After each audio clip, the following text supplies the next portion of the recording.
It's such a small and subtle variation on the standard Galaxy S6 that Samsung didn't even bother to capitalize the brand name. But don't be fooled by the understatement.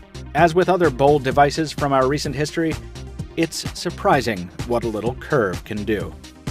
It's Michael Fisher with Pocket Now, here with a video review of the Samsung Galaxy S6 Edge.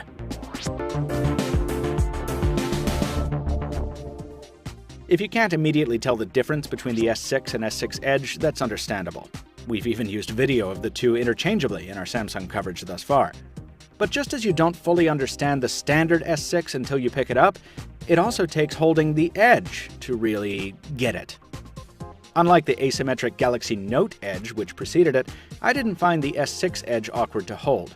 There's enough purchase on the side rails, and the buttons are placed intelligently enough that you don't always feel like you're gonna drop it. Still, the Gorilla Glass back cover has been imported from the standard S6, so if you're worried about fingerprints or scratching but don't want to ruin the aesthetics with a case, consider a skin, like the D-brand carbon fiber on our review device.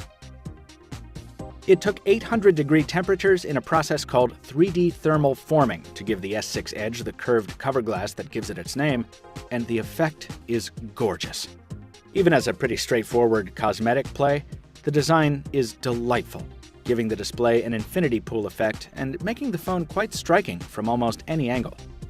The AMOLED panel beneath the cover glass curves only slightly, reaching not even halfway as far as the cover glass does, so there's less danger of accidental taps when you pick it up from a table.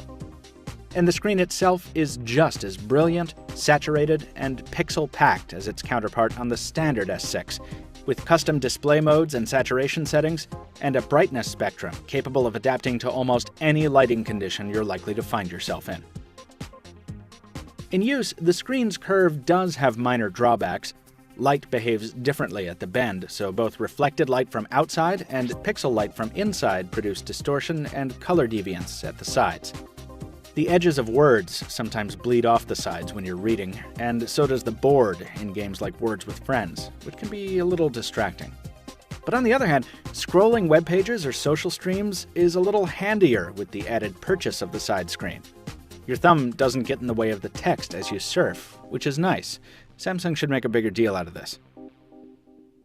Of course, this being Samsung, there's custom software built in to take more advantage of the side screen.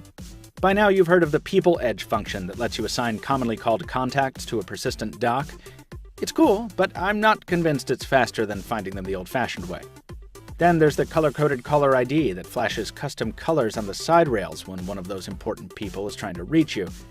But in order to work, it requires you to put your expensive new phone face down on the table, which just feels all different kinds of wrong.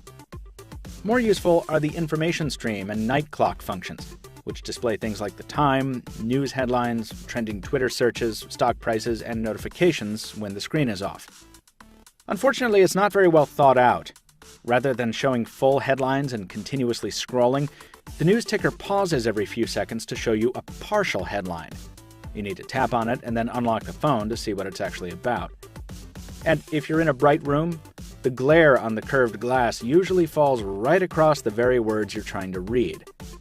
I appreciate Samsung trying to make intelligent use of the Edge screen, but I think these features fit better on the larger Note Edge, whose bigger display better lends itself to this kind of information overload. Here on the S6, the Edge screen is more effective as an aesthetic adornment than anything else. In standard use, the Edge screen also makes hitting corner buttons a little tougher. You need to focus a little more on hitting the touch target just right. But otherwise, this software feels just like the standard S6. On the downside, that means too frequent app crashes and intermittent responsiveness problems if you're running one of Samsung's new